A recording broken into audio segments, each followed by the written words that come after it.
वरहमतुल्लाहि वबरकातुहू। अल्हम्दुलिल्लाहि वकफ़ा व सलामुन अला इबादिहिल्लज़ीना इस्तफ़ा। सल्लल्लाहु तआला अलैहि व अला आलिहि व अस्हाबिहि व बारक व सल्लम तस्लीमान कसीरन कसीरा। अम्मा बअदु फ़अऊज़ु बिल्लाहि मिनश शैतानिर रजीम।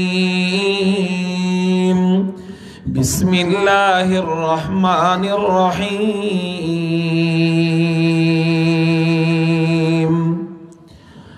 क़ुल इन कुन्तुम तुहिब्बूनल्लाह फत्तबिऊनी युहब्बिबकुमुल्लाहु व यग़फिर लकुम ज़ुनूबकुम वल्लाहु गफूरुर रहीम।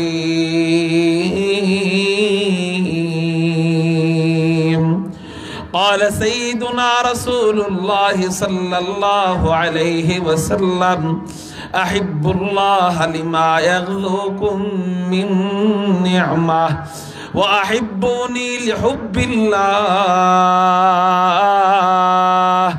व अहिब्बू अहल बैती लिहुब्बी। सदक़ल्लाहु मौलानल अज़ीम व सदक़ रसूलुहुन नबियुल उम्मियुल करीम व नहनु अला ज़ालिका लमिनश शाहिदीन वश्शाकिरीन वज़्ज़ाकिरीन वल्हम्दुलिल्लाहि रब्बिल आलमीन। সকলেই দুরূদ শরীফ পড়ি। আল্লাহুম্মা সাল্লি আলা মুহাম্মাদিন ওয়া আলা আলি মুহাম্মাদ কামা সাল্লাইতা আলা ইব্রাহিম ওয়া আলা আলি ইব্রাহিম ইন্নাকা হামিদুম মাজিদ। अल्लाहुम्मा बारिक आला मुहम्मदिन व अला आलि मुहम्मद कमा बारकता अला इब्राहीम व अला आलि इब्राहीम इन्नका हमीदुम मजीद। मकसद हो अगर तरबियत लाल बदख्शा, मकसद हो अगर तरबियत लाल बदख्शा, बेसोद है फटके हुए खुर्शीद का परता हो, बेसोद है फटके हुए खुर्शीद का परता हो। दुनिया ए रिवायात के पंदों में गिरफ्तार, दुनिया ए रिवायात के पंदों में गिरफ्तार। क्या मदरसा वालों की तगुदा हो, क्या मदरसा वालों की तगुदा कर सकते थे जो अपनी ज़मानी की इमामत, कर सकते थे जो अपनी ज़मानी की इमामत। वो कौन दिमाग अपने ज़माने के पैरों, वो कौन दिमाग अपने ज़माने के पैरों। ला इलाहा इल्लल्लाह। আমরা একটু জিকিরের সাথে সামনে আগায় বসি। লা ইলাহা ইল্লাল্লাহ, লা ইলাহা ইল্লাল্লাহ, লা ইলাহা ইল্লাল্লাহ, লা ইলাহা ইল্লাল্লাহ, লা ইলাহা ইল্লাল্লাহ।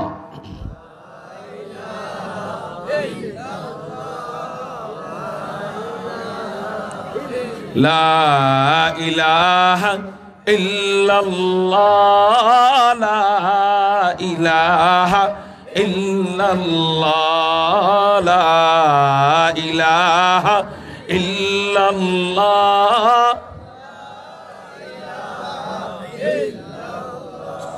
ला ইল্লাল্লাহ লা ইলাহা ইল্লাল্লাহ আকিদানম দরিয়ালম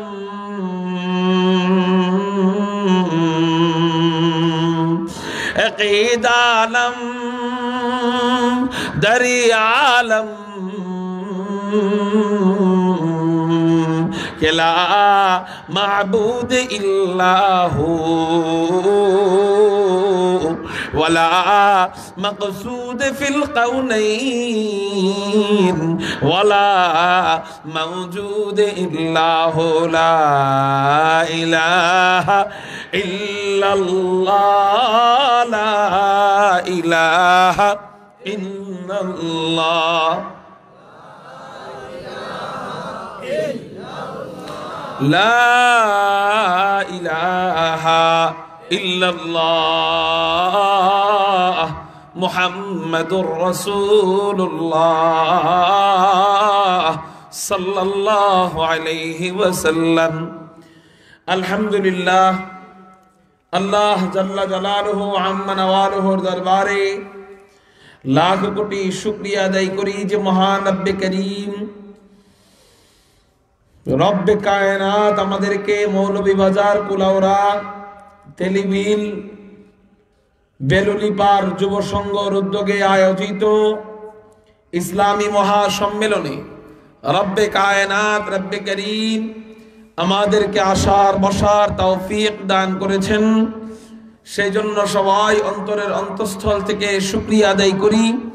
আকাশ পাতাল প্রকম্পিত করে উচ্চ কণ্ঠে চিৎকার দিয়ে বলি আলহামদুলিল্লাহ। মুহতারাম হাজিরিন, আমি আপনাদের সামনে একটি আয়াতে কারিমা তেলাওয়াত করেছি। ইনশাআল্লাহুল আজিজ এই আয়াতের উপর আপনাদের সামনে সংক্ষিপ্ত তাফসীর করার চেষ্টা করব। আল্লাহ পাক রব্বুল আলামিন কোরআনুল কারীমের মধ্যে বলেন, আউযু বিল্লাহি মিনাশ শাইতানির রাজীম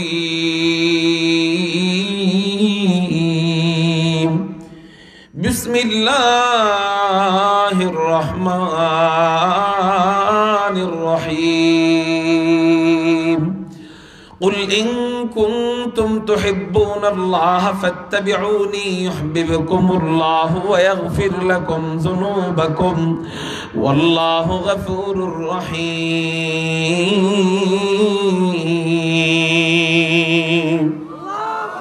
আপনাদের মুখের সাউন্ড আসেনি, আপনাদের জবানের আওয়াজ আসেনি, তাহলে আওয়াজ যদি থাকে আল্লাহর নামটা একটু মন দিয়ে আবেগ ভরা কণ্ঠ নিয়ে চিৎকার দিয়ে বলবো, বলি না আল্লাহু আকবার। अल्लाह अल्लाह क्या मज़ा मुर्शिद के मैं खाना में है, अल्लाह अल्लाह क्या मज़ा मुर्शिद के मैं खाना में है, दोनों आलम की हकीकत एक पैमाने में है, दोनों आलम की हकीकत एक पैमाने में है। আল্লাহর নাম বলতে যার ভালো লাগে, শুনতে তার মজা লাগে, এই জন্য আমরা বলেও মজা নিব, শুনেও মজা নিব। কেন কেন কেন? আল্লাহ বলেন ফাযকুরুনি আযকুরুকুম ওয়াশকুরুলি ওয়ালা তাকফুরুন। আল্লাহ পাক রব্বুল আলামিন বলেন, ও আমার বান্দারা, তোরা আমার নামের জিকির করলে আমি আল্লাহ তোদের নামের জিকির করব। তোরা আমার নামের জিকির করলে আমি আল্লাহ তোদের নামের জিকির করব। ফেরেশতারা আল্লাহর নামের জিকির করলে আল্লাহ ফেরেশতাদের নামের জিকির করে না। জিবরাইল যদি আল্লাহর নামের জিকির করে আল্লাহ জিবরাইলের নামের জিকির করে না। মিকাইল যদি আল্লাহর নামের জিকির করে মিকাইল আল্লাহর নামে আল্লাহ মিকাইলের নামের জিকির করে না। ইসরাফিল যদি আল্লাহর নামের জিকির করে আল্লাহ ইসরাফিলের নামের জিকির করে না। আজরাইল যদি আল্লাহর নামের জিকির করে আল্লাহ আজরাইলের নামের জিকির করে না। কিন্তু ও বান্দা, তোদেরকে আমি আল্লাহ এত মোহাব্বত করি, ও বান্দা তোদেরকে আমি আল্লাহ এত ভালোবাসি, তোরা আমার নামের জিকির করলে ফাযকুরুনি আযকুরুকুম, দেরি হয় না, দেরি হয় না, সাথে সাথে আমি আল্লাহ আমার বান্দার নামের জিকির আরম্ভ করে দেই। নবীজি বলেন কোন বান্দা যদি একা একা আল্লাহ পাকের নামের জিকির করে, আল্লাহ পাক রব্বুল আলামিন ওই বান্দার নামের জিকির একা একা করে। আর কোন বান্দা যদি ভরা মজলিসে আল্লাহ পাকের নামের জিকির করে, আল্লাহ পাক রব্বুল আলামিন আরশে আজিমের সামনে সব ফেরেশতাদেরকে একত্রিত কইরা মজলিস কায়েম করে ওই মজলিসে ওই বান্দার নামের জিকির আরম্ভ করে দেয়। বান্দা যেমনে জিকির করবে আল্লাহর, আল্লাহ বান্দার জিকির অমনি শুরু করে। তুমি একা জিকির করবা, আল্লাহ একা জিকির করবে। তুমি এক সম্মিলিত জিকির করবা, আল্লাহ ফেরেশতাদের সামনে মাহফিল কায়েম করে, মজমা কায়েম করে, ইসলামী সমাবেশের মতো সমাবেশ কায়েম করে। আল্লাহ পাক রব্বুল আলামিন কোটি কোটি ফেরেশতাদের সামনে তোমার নামের জিকির করতে থাকবে। এই জন্য কখনো সুযোগ আসলে এই জায়গায় কিপটামি করব না, এই জায়গায় কৃপণতা দেখাবো না। সুযোগ আইসা গেলে ভরা মজলিসে চিৎকার দিয়ে আল্লাহর নামে জিকির করব, লা ইলাহা ইল্লাল্লাহ, লা ইলাহা ইল্লাল্লাহ,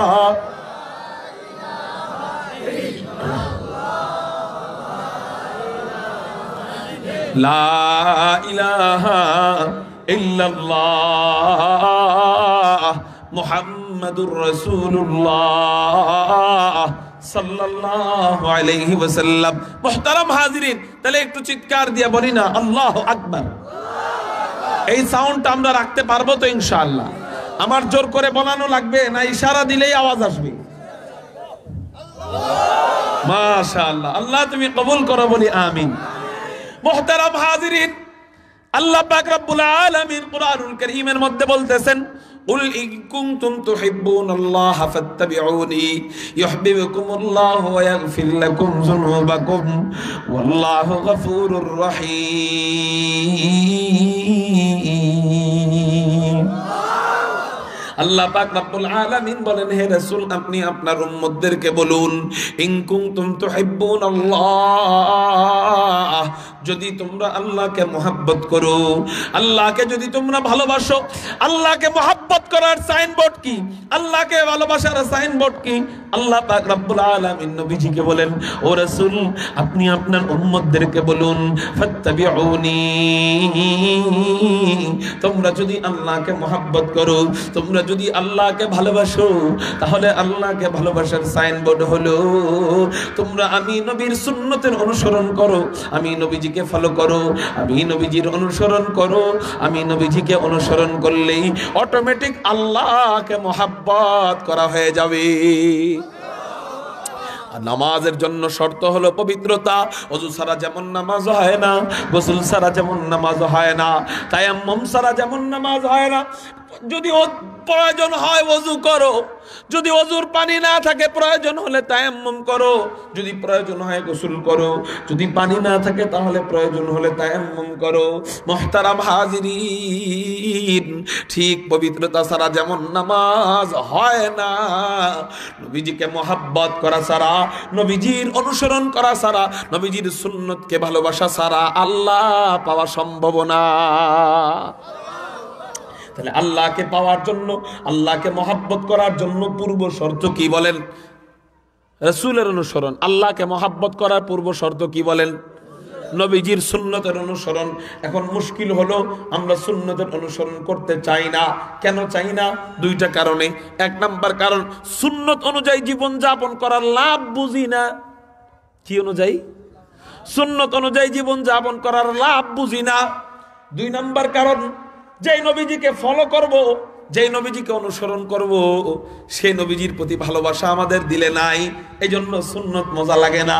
এই জন্যই দেখবেন দাঁড়ায় দাঁড়ায় 5 ঘন্টা খেলা দেখে কোমর ব্যথা করে না, কিন্তু 5 মিনিট নামাজে দাঁড়ায় ওর কোমর ব্যথা হয়ে যায়। মুহতারাম হাজিরিন, এই দুই কারণে সুন্নত পালন করতে মনে চায় না। এক নাম্বার কারণ, সুন্নতের ফজিলত ও জানে না। সুন্নতের ফজিলত কি? চলেন আপনাদেরকে মজার একটা তথ্য দেই। আল্লাহ কুরআনুল কারীমের মধ্যে বললেন, ওয়া মা খালাকতুল জিন্না ওয়াল ইনসা ইল্লা লিয়াবুদুন। আল্লাহ পাক রব্বুল আলামিন বলেন, আমি আল্লাহ জিন এবং মানুষদেরকে বানাইলাম শুধুমাত্র আমার ইবাদতের জন্য। বলেন আল্লাহ, আমাকে আপনাকে বানাইছেন কিসের জন্য? ইবাদত করার জন্য বললেন আল্লাহ, না শুধুমাত্র ইবাদতের জন্য বললেন? তার মানে শুধুমাত্র ইবাদত মানি যে আসলে আল্লাহ আমাদেরকে শুধুই ইবাদতের জন্য বানাইছেন, অন্য কোনো কাজের জন্য বানান নাই। এখন খেয়াল করেন, আমি চাইলেই আমার জিন্দেগির সবগুলাকে ইবাদত বানাইতে পারবো না বাহ্যিকভাবে খেয়াল করলে। যেমন আল্লাহ আমাদেরকে বানাইলেন শুধুমাত্র ইবাদতের জন্য, কিন্তু আমি চাইলেই শুধুমাত্র ইবাদত করতে পারতেছি না। কেমনে? আমি যদি শুধুমাত্র ইবাদত করতে যাই আমার ঘুম বাদ দিতে হবে, ঠিক না বেঠিক? আমি যদি শুধুমাত্র ইবাদত করতে যাই আমার ব্যবসা বাদ দিতে হবে, আমি যদি শুধুমাত্র ইবাদত করতে যাই আমার চাকরি বাদ দিতে হবে, আমি যদি শুধুমাত্র ইবাদত করতে যাই আমার পড়ালেখা বাদ দিতে হবে, আমি যদি শুধুমাত্র ইবাদত করতে যাই আমার স্কুলে পড়া বাদ দিতে হবে, আমার কলেজে পড়া বাদ দিতে হবে, আমি শুধুমাত্র ইবাদত করতে গেলে আমার খানা খাওয়া বাদ দিতে হবে, আমি যদি শুধুমাত্র ইবাদত করতে যাই আমার টয়লেট করা বাদ দিতে হবে, আমি যদি শুধুমাত্র ইবাদত করতে যাই বিয়ে বাড়িতে বেড়াইতে যাওয়া বন্ধ করে দিতে হবে। কারণ শুধুমাত্র ইবাদত বানাইতে গেলে ঘুম বাদ দিয়ে ইবাদত করতে হবে, পড়া বাদ দিয়ে ইবাদত করতে হবে। আল্লাহু আকবার। শুধুমাত্র ইবাদত পুরো জিন্দেগি বানাইতে গেলে আমার ব্যবসা বাদ দিয়ে ইবাদত করতে হবে, আমার স্কুলে যাওয়া বাদ দিয়ে ইবাদত করতে হবে, ঠিক না ঠিক? এখন আমি যদি শুধুমাত্র ইবাদত এবার করা আরম্ভ করি, কতটুকু করতে পারবো? কয়েক ঘুম তো ঠিক রাখতে হবে, ব্যবসা তো ঠিক রাখতে হবে, এগুলা ঠিক রেখে 5 ওয়াক্ত নামাজ পড়লে তাও শুধুমাত্র ইবাদত হয় না। কি হইল? 5 ওয়াক্ত নামাজ 24 ঘন্টার ভিতরে 5 ওয়াক্ত নামাজ 20 মিনিট করেও যদি ধরেন 24 ঘন্টায় নামাজের লাগলো কয় ঘন্টা? 1 ঘন্টা। বাকি 23 ঘন্টা আর ইবাদত করা হলো না। যেমন প্রতিদিন মানুষ 8 ঘন্টা ঘুমায়, ঠিক না ঠিক? প্রতিদিন যদি 8 ঘন্টা ঘুমায়, প্রতিদিন 24 ঘন্টার ভিতরে 3 ভাগের 1 ভাগ ঘুমাইলো। এবার ওনার পুরা জিন্দেগিকে 3 ভাগ করেন, পুরা জিন্দেগি 60 বছর হায়াত পাইলো, 1 ভাগ 3 ভাগের 1 ভাগ কয় বছর হয়? 20 বছর ওনার কিসে গেল? ঘুমে। 10 বছর পড়ালেখা, 10 বছর ব্যবসা, 5 বছর টয়লেট করা, 5 বছর খানা খাওয়া, চলে গেল 50 বছর। 5 বছর অজু গোসল কাপড় ধোয়া, চলে গেল 50 বছর। আর রইল 5 বছর। এই 5 বছর দুনিয়ার আরো অনেক কাজ আছে। এই 5 বছর এখন আল্লাহর কাছে হাসরের ময়দানে যখন দাঁড়াইবেন, আল্লাহ বললেন আমি তোদেরকে বানাইলাম শুধু ইবাদতের জন্য, কিন্তু আমি আল্লাহর কাছে কি নিয়ে গেলাম? কয় 20 বছরের ঘুম নিয়ে গেলাম, 10 বছরের পড়ালেখা নিয়ে গেলাম, 10 বছরের ব্যবসা নিয়ে গেলাম, 5 বছরের টয়লেট নিয়ে গেলাম। আল্লাহ বলবে যা, এই উসিলায় আমি আল্লাহ তোদেরকে মাফ করে জান্নাতি বানায় দিলাম। বলবে এটা বলবে? 10 বছরের পড়ালেখার উসিলায়, স্কুলের পড়ার উসিলায় জান্নাতে যাবেন? 20 বছর ঘুমের উসিলায় জান্নাতে যাবেন? কয় হুজুর তাহলে আমরা চাইলেও তো আমার সব জিন্দেগির সব কাজকে কি বানাইতে পারতেছি না? ইবাদত বানাইতে পারতেছি।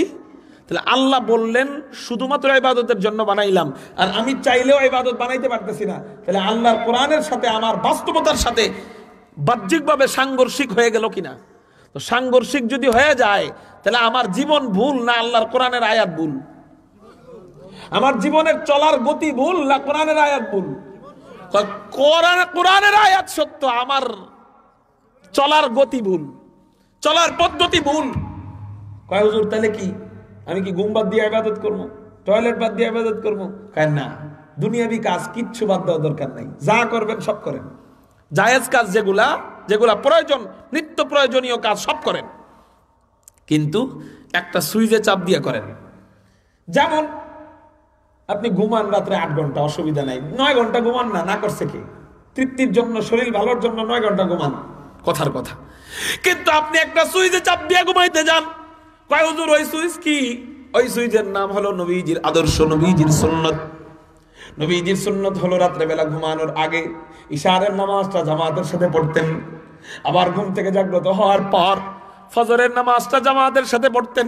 নবীজি হাদিসের মধ্যে জানায় দেয় কোন উম্মত যদি ইশারের নামাজ জামাতের সাথে পড়ে, আল্লাহ পাক রব্বুল আলামিন অর্ধেক রাত জায়গা দাঁড়ায় দাঁড়ায় নামাজ পড়ার সওয়াব দিবে। আবার যদি ফজরের নামাজ জামাতের সাথে পড়ে, আল্লাহ পাক রব্বুল আলামিন অর্ধেক রাত জায়গা নামাজের সওয়াব দিয়ে দিবে। তার মানে একজন বান্দা ঘুমাইলো 8 ঘন্টা, কিন্তু ইশারের নামাজ জামাতের সাথে পড়ার কারণে, সুন্নত অনুযায়ী জামাতের সাথে পড়ার কারণে, ফজরের নামাজ সুন্নত অনুযায়ী জামাতের সাথে পড়ার কারণে ঘুমাইলো 8 ঘন্টা, কিন্তু আল্লাহ 8 ঘন্টা ওইটা ঘুম হিসাবে ধরলেন না, ওটা নেকি হিসাবে আল্লাহ ইবাদতের সওয়াব দিয়ে দিলেন। এবার 60 বছরের মধ্যে কয় বছর ঘুমাইছিল সব মিলাইয়া? 20 বছর। তো 20 বছর ওটা ঘুম হিসাবে না, 20 বছর তাহাজ্জুদ হিসাবে ধরা হবে। সুবহানাল্লাহ। বলেন 20 বছরকে আমি ইবাদত বানাইতে পারলাম কিনা, 20 বছরের নেকি কামাইতে পারলাম কিনা? এরকম আমার ব্যবসা। নবীজি হাদিসের মধ্যে বলেন, আত-তাজিরুস সুদুকুল আমিন মা'আন নাবিয়্যিন ওয়াস সিদ্দীকিন ওয়াশ শুহাদা। 10 বছর ব্যবসা করো। আরে 10 বছর না, যদি তুমি হায়াত পাও 100 বছর ব্যবসা করো, অসুবিধা নাই। পেট চালানোর জন্য ব্যবসা করো, সংসার চালানোর জন্য ব্যবসা করো, কোনো সমস্যা নাই। কিন্তু নবীজি হাদিসের মধ্যে জানায় যায়, ওই ব্যবসাটা যদি আমার তরিকা মোতাবেক হয়, আমার আদর্শ মোতাবেক হয়, আমার সুন্নত মোতাবেক হয়, আত-তাজিরুস সুদুকুল আমিন মা'আন নাবিয়্যিন ওয়াস সিদ্দীকিন ওয়াশ শুহাদা। কোন ব্যবসায়ী যদি সৎ হয়, আমানতদার হয়, মিথ্যা বইলা মাল বিক্রি করে না, ধোঁকা দিয়া মাল বিক্রি করে না, মিথ্যা কসম কাইটা মাল বিক্রি করে না, ওজনে কম বেশি দেয় না, 2 নাম্বার প্রোডাক্টকে 1 নাম্বার বইলা বিক্রি করে না, ওই ব্যবসায়ীর ব্যাপারে নবীজি জানায় যায়, এই তো আমার তরিকা মোতাবেক ব্যবসা করলো, আমার সুন্নত মোতাবেক ব্যবসা করলো। তো আমার সুন্নত মোতাবেক ব্যবসা করার কারণে আল্লাহ পাক রব্বুল আলামিন ওই ব্যবসায়ীকে, একজন দুনিয়াদার ব্যবসায়ী যে পেট চালানোর জন্য ব্যবসা করলো, বাড়ি গাড়ির মালিক হওয়ার জন্য ব্যবসা করলো, কিন্তু আমার সুন্নত মোতাবেক ব্যবসা করার কারণে আল্লাহ ওকে জান্নাত দিবেন। মান নবীন, নবীদের সাথেও জান্নাতে থাকবে, ও সিদ্দীকিন সাহাবায়ে কেরামদের সাথেও জান্নাতে থাকবে, ও শুহাদা গলা কাটা শহীদদের সাথে একজন দুনিয়াদার ব্যবসায়ী জান্নাতে থাকবে। একজনে আল্লাহর জন্য জীবন দিয়া শহীদ হয়, ও জান্নাতে যায় বহু কষ্টে। কিন্তু আরেকজন ব্যবসায়ী, দুনিয়াদার ব্যবসায়ী, ওকে আল্লাহ ওই গলা কাটা শহীদের সাথে জান্নাত দিয়ে দেয়। কয় কেন কেন কেন? কয় ওই ব্যবসায়ী দুনিয়াদার হওয়ার পরেও রাসূলকে ভুলে নাই, রাসূলের সুন্নাত ভুলে নাই, আল্লাহকে ভুলে নাই।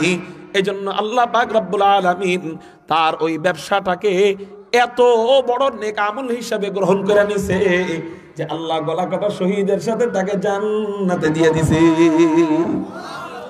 তাহলে বলেন, এরকম করে করে আমার প্রত্যেকটা কাজ যদি আমি সুন্নত মোতাবেক সাজাই, আমার সারা জিন্দেগিটা আমি ইবাদতে পরিণত করতে পারবো কিনা?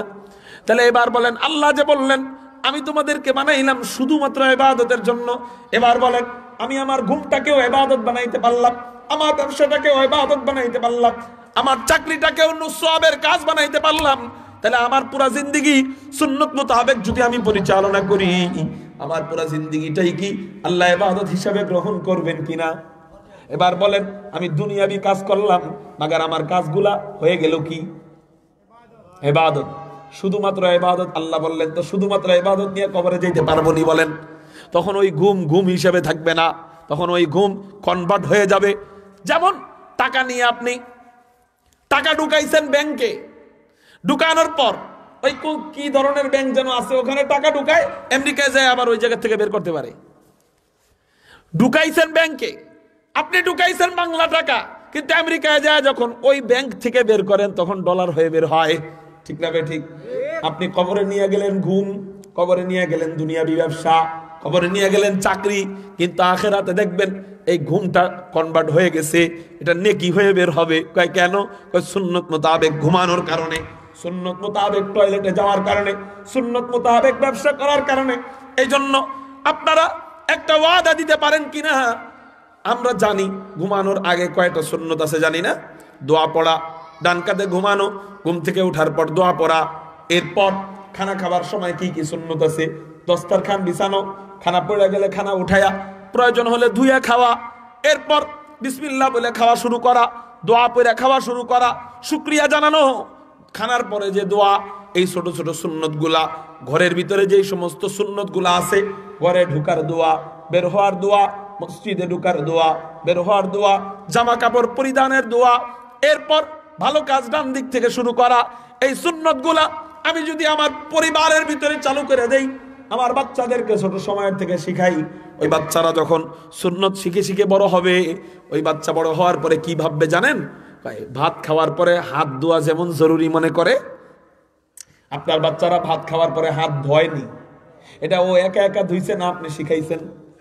এরকম যদি প্রত্যেক কাজে কি শিখান? সুন্নত শিখান, যে বিসমিল্লাহ বলা ছাড়া তুমি ভালো কাজে হাত দিবাই না, বাম পা দিয়ে জুতা পরবাই না, বাম পা দিয়ে পাজামা পরবাই না, বাম হাত ঢুকায়া জামা পরিধান করবাই না, বাম দিক থেকে খাওয়া শুরু করবাই না। ভাত খাওয়ার পরে হাত ধোয়া যেমন জরুরি ভাবে আপনি শিখান, প্রত্যেকটা কাজ যদি আপনার বাচ্চাদেরকে জন্মের পর থেকে কথা যখন শিখা আরম্ভ করে, ওই সময় থেকে আস্তে আস্তে সুন্নত অনুযায়ী প্র্যাকটিস করে করে ওরে বড় করেন, ইনশাআল্লাহ দেখবেন আল্লাহ পাক রব্বুল আলামিন আপনার ঘরকে জান্নাতি পরিবেশ কায়েম করে দিবেন। ওই ঘরের মধ্যে কোনো গুনাহ থাকবে না, ওই ঘরের মধ্যে কোনো জিনা থাকবে না, ওই ঘরের মধ্যে আল্লাহ বরকত আর রিজিকে ভরপুর করে রাখবে। এজন্য আমরা নিজেরাও সুন্নতের প্রতি মনোনিবেশ করব, সন্তানদেরকেও শিখাবো। রাজি আছি কারা কারা?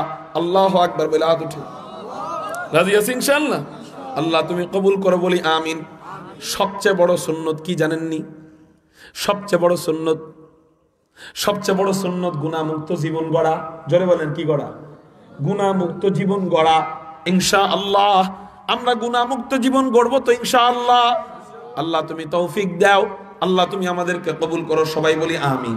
তাহলে মুহতারাম হাজিরিন, আমরা সুন্নত মানতে চাই না, এক নাম্বার কারণ সুন্নতের ফজিলত আমরা জানি না। এই যে এখন মোটামুটি বুঝলাম তো, সুন্নত অনুযায়ী ঘুমাইলে ঘুমটা কি হয়ে যায়? ইবাদত হয়ে যায়। সুন্নত অনুযায়ী ব্যবসা করলে ব্যবসাটা কি হয়ে যায়? হ্যাঁ। তাহলে আমরা সুন্নতের ফজিলত একটা জানলাম। এবার আমরা আসি 2 নাম্বার পয়েন্টে, যে আমরা সুন্নত মানি না কেন? নবীজির প্রতি আমাদের মহাব্বত কম। নবীজির প্রতি যদি মহাব্বত হইতো, সুন্নত পালন করতে আমাদের মজা লাগতো। চলেন আপনাদেরকে এবার নবীজির মহাব্বত নিয়ে একটু গল্প সল্প করি। আল্লাহ যেন আমাদেরকে নবীজির মহাব্বত আমাদের দিলে ঢুকায়া দেয়, সবাই বলি আমিন। নবীজিকে আমরা মহাব্বত করব কেন? নবীজিকে আমরা ভালোবাসবো কেন? হুজুর আকরাম সাল্লাল্লাহু আলাইহি ওয়াসাল্লাম এ ব্যাপারে কি জবাব দেয় এটা বলবো, এবং এরপরে বলবো বিজ্ঞানের আলোকে আমরা নবীজিকে ভালোবাসবো কেন। 1 নাম্বার জবাব, হাদিস থেকে জবাব দিব। নবীজিকে আমরা ভালোবাসবো কেন? নবীজি হাদিসের মধ্যে বলেন, قال رسول الله صلى الله عليه وسلم احب الله لما يغذوكم من نعمه واحبوني لحب الله واحبوا اهل بيتي لحبي। হুজুর আকরাম সাল্লাল্লাহু আলাইহি ওয়াসাল্লাম বলেন, আহিব্বুল্লাহ লিমা ইয়াযুকুম মিন নি'মাহ। 1 নাম্বার তোমরা আল্লাহকে মহব্বত করবা, 1 নাম্বার তোমরা আল্লাহকে ভালোবাসবা। কয় কেন আল্লাহকে ভালোবাসবা? কয় লিমা ইয়াযুকুম মিন নি'মাহ। আল্লাহ পাক রব্বুল আলামিন তোমাদেরকে অনেক ধরনের নিয়ামত দান করেছেন, এই জন্য তোমরা আল্লাহকে মহব্বত করবা, এই জন্য তোমরা আল্লাহকে ভালোবাসবা। 2 নাম্বার তোমরা কাকে মহব্বত করবা? ভালোবাসা পাওয়ার 2 নাম্বার হকদার কে? নবীজি বলেন, ওয়াহিব্বুনি লিহুব্বিল্লাহ। 2 নাম্বার তোমরা আমি নবীরে মহব্বত করবা, আমি নবীকে ভালোবাসবা। কেন ভালোবাসবা? ওই যে 1 নাম্বার আল্লাহকে মহব্বত করছো, এই জন্য 2 নাম্বার আমি নবীকে মহব্বত করবা। একটু চিৎকার দিয়া বলেন না সুবহানাল্লাহ। তাহলে বলেন নবীজিকে মহব্বত করার কারণ কি? নবীজিকে কার কারণে মহব্বত করব? কার জন্য মহব্বত করব? কাকে পাওয়ার জন্য মহব্বত করব? তার মানে বোঝা গেল আল্লাহকে পাইতে গেলে নবীজি ছাড়া পাওয়া সম্ভব না। নবীজির তরিকা ছাড়া, নবীজির সুন্নত ছাড়া, নবীজির আদর্শ মানা ছাড়া কেউ আল্লাহ ওয়ালা দাবি করলে, কেউ নবীজির আদর্শ মানে না, বেদাত কার্যক্রম করে, কুসংস্কার কার্যক্রম করে, পুরুষ নারী একসাথে মুরিদ করে, মাজারের মধ্যে সেজদা দিতে বলে, নিজেও সেজদা দেয়, পীরের পায়ে সেজদা দেওয়ার আদেশ দেয়, উৎসাহিত করে, ওই ব্যক্তি যতই বড় পীর দাবি করুক না কেন, আমার রাসূলের সুন্নত নাই, এই আমার রাসূলের আদর্শের ভিতরে নাই, আল্লাহর কসম করে বলি ও কখনো আল্লাহ ওয়ালা হইতে পারে না, ও বড় জোর শয়তান ওয়ালা। এই জন্য হক্কানি পীরকে, ভণ্ড পীরকে এটা মাপার মাপকাঠি আল্লাহ পাক রব্বুল আলামিন কোরআনুল কারীমের মধ্যে দিয়ে দিয়েছেন, আপনি মিলান। যে ব্যক্তি আল্লাহ ওয়ালা সে সুন্নত মানবে, জীবন চলে গেলেও সুন্নতের বাইরে কোনো কাজ করবে না। কারণ ইসলাম শরিয়ত সুন্নত এটা একটা গন্ডি এরিয়া নির্ধারণ করে দিয়েছেন। এই এরিয়ার বাহিরে যায় আবেগ দেখাইলেই বেদাত হয়ে যায়। অতএব আমি যেই পীরের কাছে আমার জীবনটা সঁপে দিতে চাই, যার আদর্শ মোতাবেক যার কথাকে ফলো করে আমি আল্লাহকে পাইতে চাই, উনার কাছে বায়াত হওয়ার আগে, উনার কাছে মুরিদ হওয়ার আগে একটু উনাকে যাচাই বাছাই করব। কয় কি দিয়া যাচাই বাছাই করব? হযরত আমরা তো মূর্খ, আমরা তো আলেম না, আমরা তো জাহেল। হযরত আমরা তো আপনাদের মতো আলেম নয়, অতএব আমরা যাচাই বাছাই করব কেমনে? কয় একজন ব্যক্তি ভালো না খারাপ এটা যাচাই বাছাইয়ের জন্য তেমন ইলমের প্রয়োজন হয় না। আপনি জানেন এতটুক যে কোন কাজের কি সুন্নত। টয়লেটে যাওয়ার শুরুতে কি দোয়া জানেন না? বের হওয়ার সময় কি দোয়া জানেন না? বলেন তো, টয়লেটে যাওয়ার শুরুতে কি দোয়া? হ্যাঁ, মাশাআল্লাহ। কোন পা দিয়ে ঢুকতে হয়, কোন পা দিয়ে বের হতে হয়? মসজিদে ঢুকার সময়ের দোয়া কি? তো কোন পা দিয়ে ঢুকতে হয়, কোন পা দিয়ে বের হতে হয়? এই যে এক বাত টিপ দিলে সব বাতের খবর বোঝা যায়। আপনাদেরকে 2-3টা প্রশ্ন করছি, উত্তর দিতে পারছেন, তার মানে নিত্য প্রয়োজনীয় কাজে যত সুন্নত আছে আপনারা জানেন। ঘুম থেকে উঠা থেকে নিয়ে শোয়ার আগ পর্যন্ত কতগুলো সুন্নত আছে। যে ব্যক্তি একজন আল্লাহ ওয়ালা হবে, মানুষদেরকে আল্লাহর দিকে নিয়ে যাবে, তার জন্য 1 নম্বরে এই গুণ থাকা জরুরি। মুরিদের ভিতরে না থাকতে পারে, কারণ সে এখনো পূর্ণাঙ্গ ওলি হইতে পারে নাই। কিন্তু একজন পীর, সে তো ওলি হওয়ার পরেই পীরের সার্টিফিকেট পায়, ঠিক না বেটি? একজন পীর খেলাফত কখন পায়? শয়তান থাকলে খেলাফত পায় না, আল্লাহ ওয়ালা হইলে খেলাফত পায়। একজন ডাক্তার সার্টিফিকেট কখন পায়? যখন ডাক্তারের পরিপূর্ণতায় পৌঁছায়, তখন না, শিখতে থাকে তখন পরিপূর্ণতায় পৌঁছায়। একজন আল্লাহ ওয়ালাকে আরেকজন আল্লাহ ওয়ালা মানুষদের আত্মার চিকিৎসা করার সার্টিফিকেট খেলাফত কখন দেয়? যখন দেখে না ওনার ভিতরে কামালিয়াত চলে আসছে, উনি একজন কামেল, উনি একজন বুজুর্গ, আমি মারা গেলে আমার জায়গায় উনি বৈশা বৈশা মানুষদের আত্মার চিকিৎসা করতে পারবে, তখনই মানুষ যায় খেলাফত দেয়। তো খেলাফত দেওয়ার পর উনার জন্য জরুরি হলো, রুগী ভুল করতে পারে, ডাক্তার ভুল করতে পারে না, মুরিদি ভুল করতে পারে, মুরিদি বেপরদায় জায়গায় ঢুইকা যাইতে পারে, কারণ সে জানে না। কিন্তু একজন পীর যিনি হবেন, উনি জীবন চলে যাবে, মাগার নবীজির কথার বিপরীত কোনো কাজ করবে না। আপনি 2 দিন থাকবেন, যেই পীরের কাছে মুরিদ হবেন, প্রত্যেকটা কাজ যদি আমার রাসূলের সুন্নত মোতাবেক করে, আপনি চোখ বুইজা বুইজা নিবেন যে এই ব্যক্তিটা একজন আল্লাহ ওয়ালা। আর বাপকাঠির দরকার নেই। দেখবেন মসজিদে ঢুকার সময় কোন পা দিয়ে ঢুকে, বের হওয়ার সময় কোন পা দিয়ে বের হয়, জুতাটা পরার সময় কোন জুতা পড়ে, কিভাবে পড়ে, খানা খাওয়ার সময় সুন্নত গুলা পালন করে কিনা, হাসি দেওয়ার সময় নবীজির সুন্নত তরিকায় হাসি দেয় কিনা, গল্প করার সময় অপ্রয়োজনীয় মিথ্যা কথা বইলা মানুষকে হাসায় কিনা, পুরুষ নারী একসাথে মুরিদ করে কিনা। একটা কদু কিনতে গেলে টিপ দিয়ে দেখেন কদুটা বাতি না বাতি। আপনার মাথায় এতটুকু গিলু নাই যে আমি যার কাছে পুরো আমার জিন্দেগিটাকে দিয়ে দিতেছি, সে আমাকে যেমনে চালাবে আমি আল্লাহকে পাওয়ার জন্য অমনে চলবো। অতএব তাকে একটু যাচাই বাছাই করি। তাহলে গিলু আছে ঠিক, কিন্তু আপনাকে দর্শে হইল কালা বুট। কি বুট? এজন্য আপনি দেই খাও না দেখার বান ধরেন, বুঝ যাও না বুঝার বান ধরেন। আপনি জানেন পর্দা ফরজ, কিন্তু আপনার পীরে পর্দা যখন করে না, তখন ফতোয়া দেয় মনের পর্দা বড় পর্দা। আমি তাদেরকে বলতে চাই, যারা বলে মনের পর্দা বড় পর্দা, এদেরকে আপনি গাছের লগে বানবেন, বাইন্দা 3 ঘন্টা ইচ্ছা মতো মন ভইরা পিটাইবেন। পিটানোর পর যখন কব ব্যথা পাই, আপনি কবেন ব্যথার বিপরীত কি? তখন সে বলবে ব্যথার বিপরীত শান্তি। আপনি কবেন মনের শান্তি বড় শান্তি।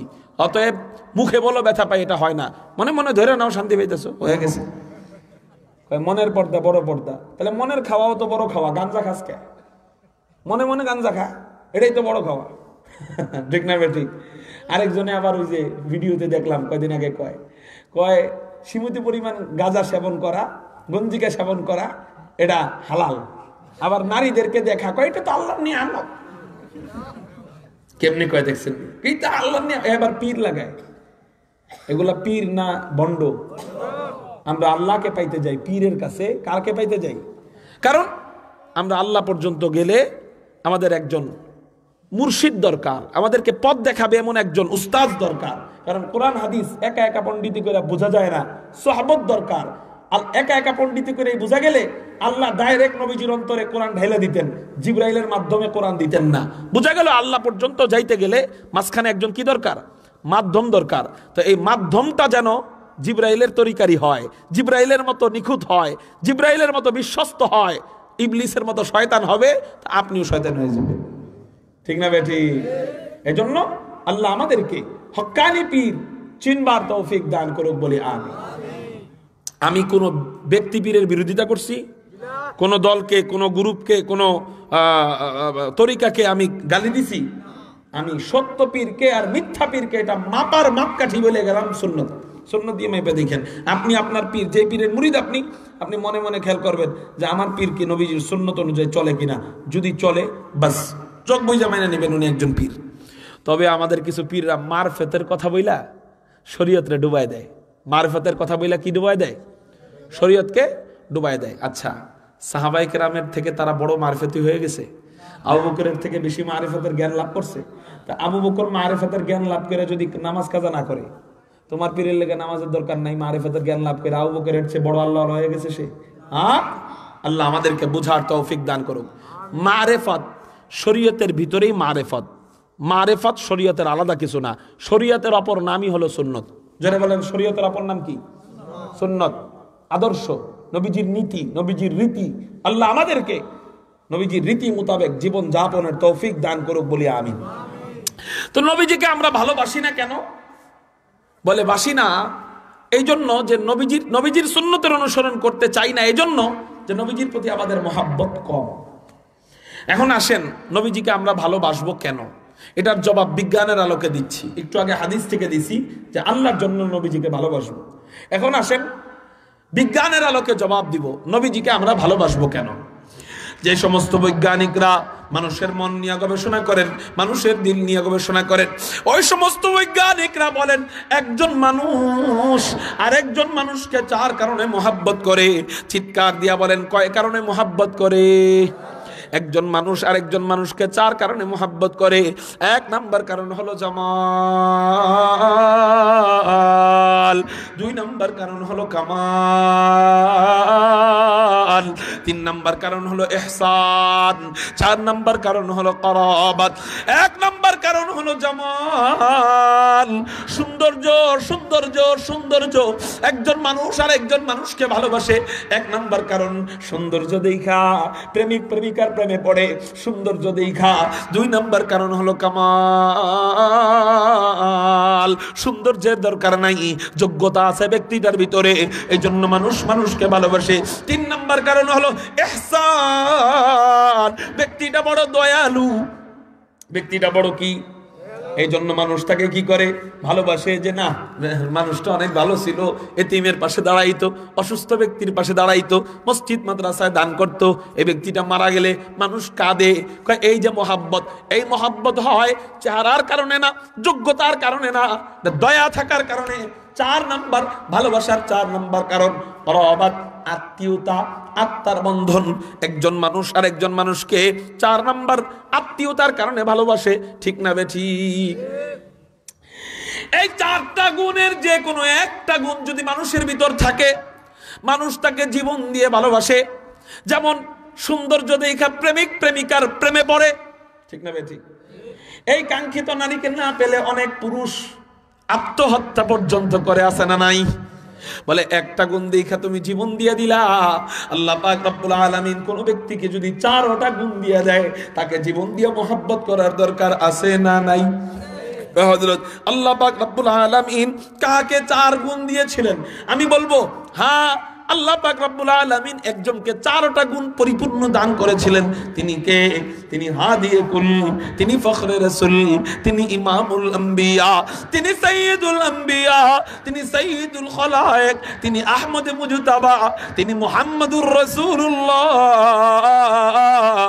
সাল্লাল্লাহু আলাইহি ওয়াসাল্লামকে আল্লাহ পাক রব্বুল আলামিন 4টা গুণ পরিপূর্ণ ভাবে দান করেছিলেন। একটু চিৎকার দিয়া বলেন না সুবহানাল্লাহ। চারটা গুণ আল্লাহ দান করেছিলেন। যেমন 1 নাম্বার গুণ জামাল, সৌন্দর্য। আমার নবী কেমন সুন্দর ছিলেন চলেন আপনাদেরকে একটু হাদিস থেকে জানায় দেই। তিরমিজি শরীফের হাদিস, হযরত জাবের বর্ণনা করেন, আন জাবির ইবনে সামুরা রাদিয়াল্লাহু তাআলা আনহু قال রাআইতু রাসূলুল্লাহি সাল্লাল্লাহু আলাইহি ওয়াসাল্লাম ফি লাইলাতিন ইদহিয়ানিন ওয়া আলাইহি হুল্লাতুন হামরা। হযরত জাবের বলেন, আমি হুজুর আকরাম সাল্লাল্লাহু আলাইহি ওয়াসাল্লামকে এক চন্দ্রোজ্জ্বল রজনীতে, এক চাঁদের রজনীতে আমি নবীজিকে দেখতে পাইলাম লাল ডোরাকাটা কাপড় পরিহিত অবস্থায়। আমার দিলের ভিতরে জাগ্রত হলো, সব সময় আসমানের পূর্ণিমার চাঁদ আলাদা পাই, নবীজিকে আলাদা পাই। আজকে আসমানের পূর্ণিমার চাঁদ পাওয়া গেছি, জমিনের পূর্ণিমার চাঁদ মুহাম্মদুর রাসূলুল্লাহ সাল্লাল্লাহু আলাইহি ওয়াসাল্লামকেও পাওয়া গেছি। আমি একটু মিলায় দেখবো, আসমানের পূর্ণিমার চাঁদ বেশি সুন্দর না জমিনের পূর্ণিমার চাঁদ মুহাম্মদুর রাসূলুল্লাহ সাল্লাল্লাহু আলাইহি ওয়াসাল্লাম বেশি সুন্দর? হযরত জাবের বলেন, ফাজআলতু আনজুরু ইলাইহি ওয়া ইলাল কমার, এই নিয়ত করে আমি একবার নবীজির দিক তাকাইলাম, আর একবার আসমানের চাঁদের দিকে তাকাইলাম, একবার নবীজির দিক তাকাইলাম, আর একবার আসমানের চাঁদের দিকে তাকাইলাম। বারংবার এমন করার পর আমার দিল সাক্ষী দিতে বাধ্য হলো, লাহু ইনদি আহসানু মিনাল কমার, আসমানের পূর্ণিমার চাঁদের চেয়েও হুজুর আকরাম সাল্লাল্লাহু আলাইহি ওয়াসাল্লামের চেহারা মুবারক কোটি কোটি কোটি কোটি গুণ বেশি সুন্দর। একটু চিৎকার দিয়া বলেন না সুবহানাল্লাহ। এই হলো আমার নবীজির চেহারা। এই জন্যই তো হযরত আম্মা জান আয়েশা রাদিয়াল্লাহু তাআলা আনহা নবীজিকে নিয়ে কবিতা গায়। কি কবিতা? কয় লানা শামসুন ওয়ালিল আফাকি শামসুন, লানা শামসুন ওয়ালিল আফাকি শামসুন, ওয়া শামসি খায়রুম মিন শামসিস সামাই, ফা ইন্নাশ শামসা তাতলুউ বা'দা ফাজরিন ওয়া শামসি তালিউন বা'দাল ইশাই। হযরত আয়েশা বলেন, ও দুনিয়ার মানুষ সকল, আসমানের জন্য আল্লাহ একটা সূর্য বানিয়েছেন, আমার জন্য আল্লাহ একটা সূর্য বানিয়েছেন। আসমানের সূর্য বেশি দামি না আমার সূর্য বেশি দামি? হযরত আয়েশা বলেন, আসমানের সূর্যের চেয়ে আমার সূর্য কোটি গুণ বেশি দামি। আসমানের সূর্য কখনো দিতে হয় আমাকে আল্লাহ যেই সূর্য দান করেছেন সেই সূর্য কখনো দিতে হয়। হযরত আয়েশা বলেন, ফাইন্নাশ শামসা তাতলুউ বা'দা ফাজরিন, আসমানের সূর্য উদিত হয় ফজরের নামাজের পর। তোমরা সকলে যখন জাগ্রত হয়ে যাও ওই সময় আল্লাহ আসমানের সূর্য উদিত করেন, আর আমাকে আল্লাহ যেই সূর্য দান করেছেন সেই সূর্য কখনো উদিত হয় ইশারের নামাজের পর। তোমরা সকলে যখন ঘুমিয়ে পড়ো, পুরা দুনিয়া যখন ঘুমিয়ে বিভোর হয়ে যায়, ওই সময় আল্লাহ আবার অন্ধকার কুঠরিতে আমার ঘরের সূর্য জ্বালাইয়া দেয়। এই হলো আমার নবীজির চেহারা। আপনি বলতে পারেন, হুজুর আওয়ামী লীগের লিডারের প্রশংসা তো আওয়ামী লীগরা করবেই, বিএনপির লিডারের প্রশংসা তো বিএনপিরা করবেই, আপনাদের লিডার মুহাম্মদুর রাসূলুল্লাহ সাল্লাল্লাহু আলাইহি ওয়াসাল্লামের প্রশংসা তো আপনারা করবেনই। কোন মুসলিম তো আমার নবীজির চেহারার প্রশংসা করতে যায় নাই। প্রশ্ন করতে পারে কারা? নাস্তিকরা। কোন মুসলিম তো আমার নবীর প্রশংসা করতে যায় নাই। আমি বলবো, মাইন্ড ইউর চেঞ্জ, আপনার মাইন্ডটাকে পরিবর্তন করেন। আমার নবী এমন নেতার নেতা, যেই নেতাকে অন্য নেতার সাথে মিলাইলে চলবে না। আমার নবীর চেহারার প্রশংসা শুধু মুসলমানরাই নয়, মক্কা মদিনার বহু অমুসলিম খ্রিস্টান মূর্তি পূজারীরা আমার নবীজির শুধু চেহারা দেখা কালেমা পড়ে মুসলমান হয়ে গেছে। যেমন একটা হাদিস বলে, একটা দৃষ্টান্ত বলে আমার বয়ান শেষ করব ইনশাআল্লাহ। একটা একটা করে হাদিস বলতে গেলে ফজর হয়ে যাবে, এত পরিমাণ অমুসলিম নবীজির চেহারা দেখে মুসলমান হয়েছে। আমি আপনাদের সামনে শুধু একটা দৃষ্টান্ত পেশ করব। হযরত আব্দুল্লাহ ইবনে সালাম, হাদিস বর্ণনাকারীর নাম কি বলেন? আব্দুল্লাহ ইবনে। উনি কে ছিলেন? উনি ইহুদিদের পণ্ডিত ছিলেন, ইহুদিদের আলেম। উনার বাড়ি ছিল মদিনায়। উনি বলেন মক্কা শরীফ থেকে মুহাম্মদ নামে একজন ব্যক্তি হিজরত করে মদিনায় আসলো। উনি তখনও মুসলমান হয়নি। ইনজাফালান নাসু ইলাইহি, মানুষ তাকে দেখার জন্য ভিড় জমানো আরম্ভ করলো। হযরত আব্দুল্লাহ ইবনে সালাম বলে, মানুষ তাকে যায়, দেখে ভালো লাগে, মুসলমান হয়ে যায়, দেখে ভালো লাগে, মুসলমান হয়। আব্দুল্লাহ ইবনে সালাম বলে, আমি একটু যাব, দেখব এটা আসলে সত্য নবী না মিথ্যা নবী। কারণ সাধারণ জনগণের যাচাই বাছাই, আলেমের যাচাই বাছাই এক নয়। আমি যেহেতু আলেম, আমি যেহেতু ইহুদিদের আলেম, এজন্য আমি একটু যাব, দেখব, যাচাই বাছাই করব, কিছু প্রশ্ন করব, এটা আসলে সত্য নবী না মিথ্যা নবী। যদি সত্য নবী হয় আমার প্রশ্নের জবাব দিতে পারবে, কারণ উনি না জানলেও আল্লাহ তাকে জানায় দিবে। এই জন্য 3টা প্রশ্ন আব্দুল্লাহ ইবনে সালাম ঠিক করে নিয়ে গেছে। এই 3 প্রশ্নের উত্তর নবী ছাড়া আর কেউ জানে না। 1 নম্বর প্রশ্ন, কিয়ামতের পূর্বে সর্বপ্রথম বড় আলামত কোনটা? 2 নম্বর প্রশ্ন, জান্নাতীরা জান্নাতে যাওয়ার পর আল্লাহ পাক রব্বুল আলামিন সর্বপ্রথম কোন খাবার দিয়ে মেহমানদারি করাবেন? 3 নম্বর প্রশ্ন, সন্তানের চেহারা কখনো বাবার মতো কেন হয়, কখনো মায়ের মতো কেন হয়? কঠিন 3টা প্রশ্ন নিয়ে আব্দুল্লাহ ইবনে সালাম নবীজির দরবারে যখন রওনা দেয়, আল্লাহু আকবার, আল্লাহু আকবার। অন্য ইহুদিরা বলে, ও আব্দুল্লাহ ইবনে সালাম কই যাও? কয় কে নাকি নবী দাবি করছে, আমি ওনারে আটকাইতে যাই, আমি ওনারে যাচাই বাছাই করতে যাই। আব্দুল্লাহ ইবনে সালাম কি ইহুদিরা বলে, ও আব্দুল্লাহ ইবনে সালাম তুমি একা যাবে কেন? আমাকেও সাথে নিয়ে চলো, আমরাও তোমার সাথে যাব, আমরা আজকে খেলা দেখব মুহাম্মদ সত্য নবী না মিথ্যা নবী। বিশাল কাফেলা নিয়া আব্দুল্লাহ ইবনে সালাম নবীজির দরবারে রওনা দিয়া দেয়। নবীজি তখন মসজিদে নববীতে বয়ান করতেছিলেন। আব্দুল্লাহ ইবনে সালাম বলেন, নবীজি তখন বয়ান করতেছিলেন, আফশুস সালাম ওয়া আতঈমুত তাআম।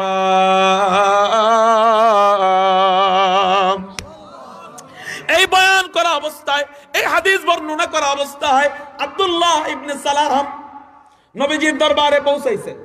যেই মাত্র নবীজির চেহারা মুবারকের উপর আব্দুল্লাহ ইবনে সালামের নজরটা পড়ছে, সাথে সাথে আব্দুল্লাহ ইবনে সালামের পা বন্ধ হয়ে গেছে, মানে আর সামনে বাড়তে পারে নাই। হাত ব্রেক কইরা নিজে দাঁড়ায় গেছে, থর থর করে কাঁপা আরম্ভ করে দিছে। সবাই বলে, ও আব্দুল্লাহ ইবনে সালাম, ও আমাদের নেতা সাহেব, প্রশ্ন করেন না কেন, যাচাই বাছাই করেন না কেন? আমরা দেখতে চাই এটা সত্য নবী না মিথ্যা নবী। আপনি দাঁড়ায় গেলেন কেন? আপনি আটকায় গেলেন কেন? যান। আব্দুল্লাহ ইবনে সালাম চিৎকার দিয়া বলে, ও মিয়া রে, যাচাই বাছাই করব কি, প্রশ্ন করব কি, আটকাবো কি? আমি নিজেই তো আটকায় গেছি চেহারা দেখা। আরাফতু আন্না ওয়াজহাহু লাইসা বিওয়াজহিন কাযাব।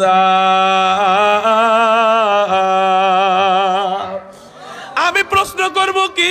আমি চেহারা দেখাই বুঝে গেছি এত সুন্দর চেহারাওয়ালা ব্যক্তি কখনো মিথ্যা নবী হইতে পারে না।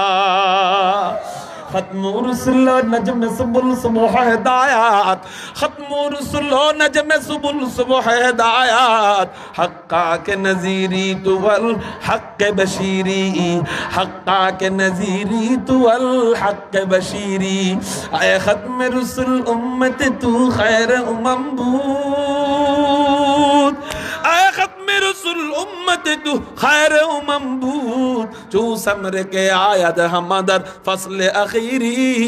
কারো জবান যেন বন্ধ থাকে না, চিৎকার দিয়া বলেন না আল্লাহু আকবার। তাহলে মানুষ মানুষকে ভালোবাসে কয় কারণে? 1 নাম্বার কারণ কি? সৌন্দর্য। আর আমার নবী কেমন সুন্দর ছিলেন? পৃথিবীর সব মাখলুকের চেয়ে আমার নবীজি বেশি সুন্দর। জান্নাতীরা জান্নাতি হওয়ার পর নবীজির এই সুন্দর চেহারা যদি কাছে না পায়, নবীজি এক জান্নাতে, আরেক অন্য জান্নাতে আছে অন্য জান্নাতীরা। আমি মনে করি জান্নাতি যায়াও, জান্নাতি হয়েও সে এক ধরনের ব্যর্থ। কেন? নবীজির চেহারা জান্নাতের সব সৌন্দর্যের চেয়ে বেশি সুন্দর। এমন সুন্দর চেহারার নেয়ামত দেখা থেকে যেই বান্দা বান্দি মাহরুম থাকলো, সে জান্নাতের অনেক বড় নেয়ামত হারিয়ে ফেললো। ঠিক না ভাই? ঠিক। তাহলে আমরা নবীজির চেহারার কাছাকাছি জান্নাতে থাকতে চাই কারা কারা? হাত উঠা। চাই? তো চাইলে একটা আমল করতে হবে। কয়টা আমল? নবীজি বলেন, সে আমলটা হলো আমাকে মহব্বত করতে হবে। আনতা মা মান আহবাবতা, তুমি যাকে মহব্বত করবা তার সাথে তুমি জান্নাতে থাকবা। আনতা মা মান আহবাবতা, তুমি যাকে মহব্বত করবা তার সাথে তুমি থাকবা। এবার হুজুর নবীজিকে মহব্বত করব কেমনে? নবীজিকে মহব্বত করার পদ্ধতি কি? নবীজি বলেন আমাকে মহাব্বত করার পদ্ধতি, নবীজি নিজে বলতেছেন, আমি বলতেছি না। নবীজি বলেন আমাকে মহাব্বত করার পদ্ধতি, মান আহাব্বা বিদাতি ফাকাদ আহাব্বানি, যে আমার বিদআতকে পছন্দ করবে সে আমাকে পছন্দ করলো। নাকি? হ্যাঁ, যে বিদআত করবে সে আমার উম্মত, এটা বললো নবীজি বললেন। মান আহাব্বা সুন্নতি ফাকাদ আহাব্বানি ওয়া মান আহাব্বানি কানা মাই ফিল জান্নাহ, যে ব্যক্তি আমার সুন্নতকে ফলো করলো, সুন্নতকে ভালোবাসলো, আমার আদর্শকে ভালোবাসলো, সে আমাকেই ভালোবাসলো।